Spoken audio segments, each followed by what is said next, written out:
गलवान के बाद एक बार फिर हिंदुस्तान की सेना ने चीन को पटखनी दी है, लेकिन बावजूद इसके चीन की गीदड़ भभकी खत्म होने का नाम नहीं ले रही है। आपको बता दें कि भारत और चीन के बीच सीमा विवाद को लेकर तनाव लगातार बढ़ता ही जा रहा है।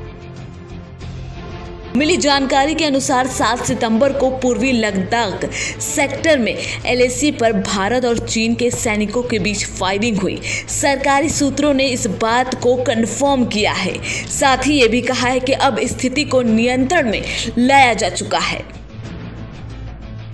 भारतीय सेना ने एक बार फिर चीनी चालबाजियों के झूठ की पोल खोल दी है। चीन ने दावा किया था कि भारतीय सेना की ओर से एलएसी पर फायरिंग की गई। अब भारतीय सेना के आधिकारिक तौर पर बयान जारी कर चीन के दावों को खारिज कर दिया है। सेना ने कहा कि भारतीय सेना ने ना तो एलएसी पर किसी तरह के आक्रामक कदम नहीं उठाया, फायरिंग चीन की तरफ से हुई। भारतीय सेना ने बयान जारी कर कहा कि भारत सीमा पर सेना की तैनाती कम करने और शांति के लिए प्रतिबद्ध है, लेकिन चीन हालात को बिगाड़ने वाली और उकसाने वाली कार्रवाई कर रहा है। भारत ने एलएसी को कभी क्रॉस नहीं किया। भारत चीन की सीमा पर 45 साल बाद फायरिंग।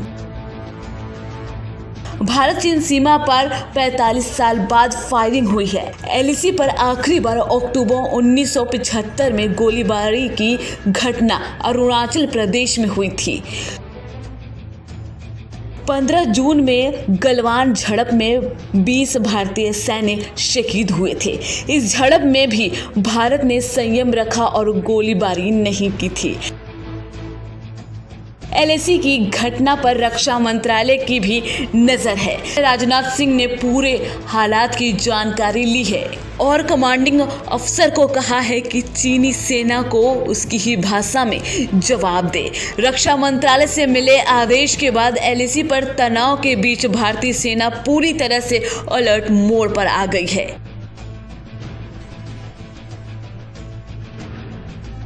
जम्मू के किश्तवाड़ में भी लड़ाकू विमान उतारने की तैयारी शुरू हो गई है। किश्तवाड़ में पहली बार लड़ाकू हेलीकॉप्टर देखे गए हैं। किश्तवाड़ से चीन लगभग 210 किलोमीटर की दूरी पर है।